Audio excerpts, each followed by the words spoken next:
how to sort photos and videos in iPhone album by date. So go ahead and open your Photos application. Once you're in, click on the album icon below to see your albums on your device. Now in here, just select the album that you want to sort by date.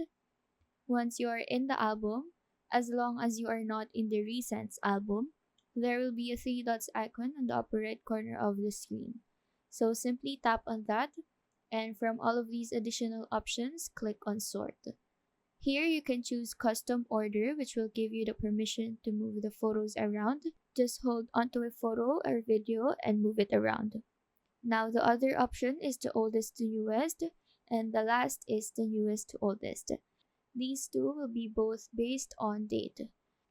So that is how to sort photos and videos in iPhone album by date. Do let us know if this video helped you out, and if you have any question, feel free to drop them down below. Thank you for watching and have a nice day.